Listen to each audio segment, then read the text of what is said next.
Halo, Assalamualaikum warahmatullahi wabarakatuh. Nama saya Randy Prakasa Sutarjo.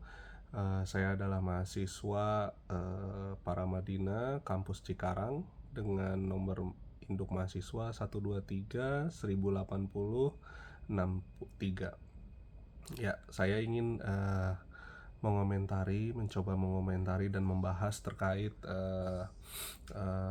dokumen rekonfirmasi posisi Pancasila vis-a-vis Islam. Ya, jadi jurnal ini membahas setelah jatuhnya di rezim Orde Baru di tahun 98.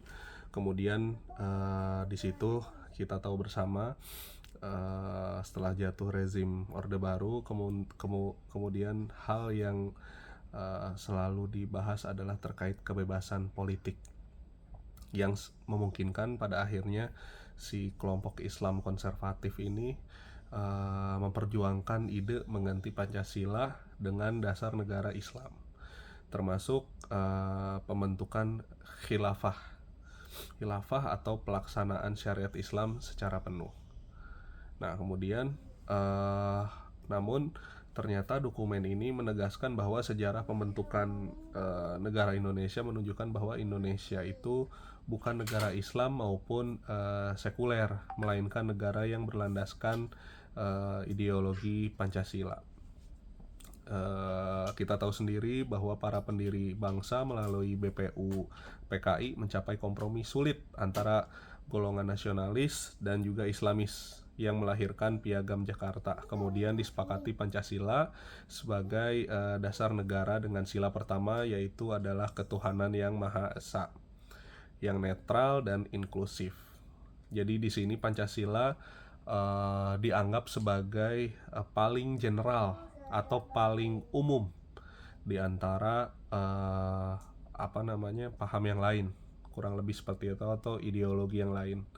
Kemudian di sini juga terdapat pendapat dari Nurholis Majid atau yang lebih dikenal sebagai Cak Nur, di mana Cak Nur menegaskan bahwa Pancasila itu sudah sangat Islami karena berisi nilai universal Islam dan berfungsi sebagai kesepakatan sosial dan politik untuk bangsa plural Indonesia, mirip dengan Piagam Madinah dalam sejarah Islam yang mengakomodasi berbagai kelompok agama dan budaya.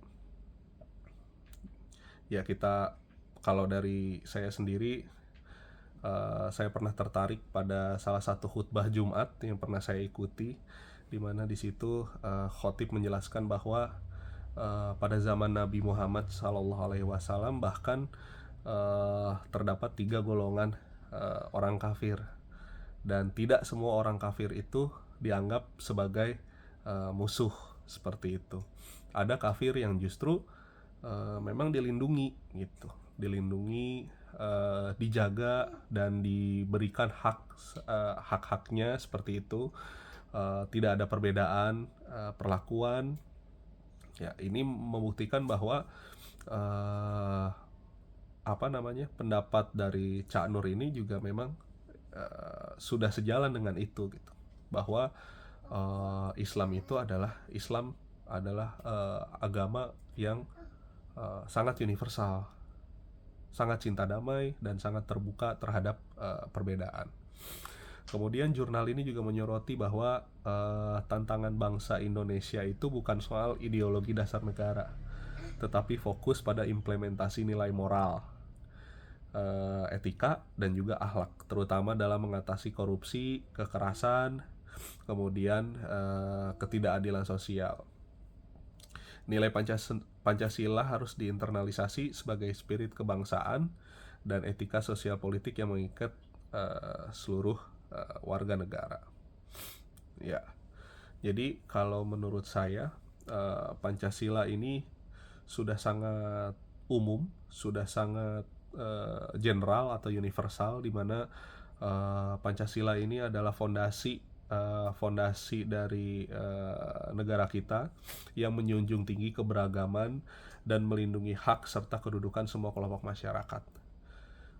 Kalau kita tarik mundur ke sejarah Indonesia sendiri, kita melihat bahwa jauh sebelum Indonesia merdeka, Indonesia itu terdiri dari banyak sekali kerajaan.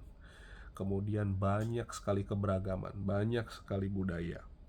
Oleh karena itu, untuk menyatukan itu semua tentu saja tidak hanya satu ideologi yang bisa diimplementasikan. Bahwa di setiap daerah ada budayanya sendiri, bahwa di setiap daerah bahkan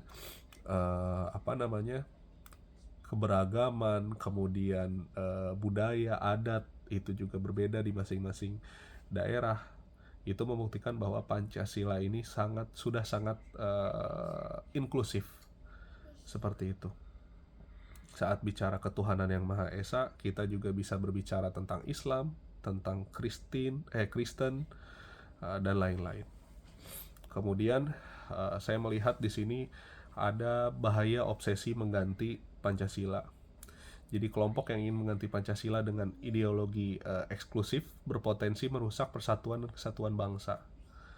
Penting bagi program edukasi dan pembinaan karakter untuk memperkuat pemahaman atas keberagaman dan nilai-nilai Pancasila agar terhindar dari ideologi yang memecah. Saat kita saya sering melihat bahwa di Indonesia ini masih banyak orang-orang yang secara hubungan kepada Tuhannya atau hablum minallahnya itu luar biasa sangat baik, tetapi hubungan antar sesama itu memang dirasa masih kurang.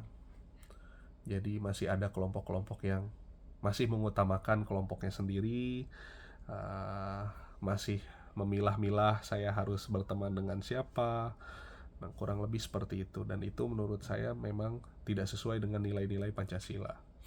Kemudian Pancasila itu lahir dari hasil kompromi dan kesepakatan.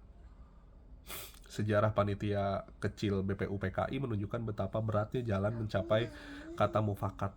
Ini mengajarkan kita tentang pentingnya kompromi dan juga penghargaan terhadap perbedaan dalam membangun bangsa dan organisasi. Kita lihat sendiri bahwa kemerdekaan Indonesia juga tidak lepas dari bantuan banyak pihak, banyak orang, sehingga memang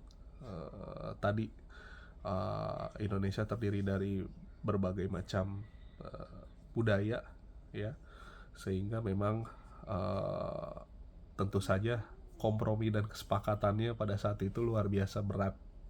Bagaimana mendapatkan titik tengah agar Indonesia bisa bersatu. Kemudian saya melihat dibanding mengganti ideologi Pancasila, lebih baik fokus terhadap langsung ke praktisnya, fokus terhadap implementasi etika dan moralnya. Jadi menurut saya dibanding mengganti Pancasila, lebih baik dimulai dari diri sendiri. Kita mulai dari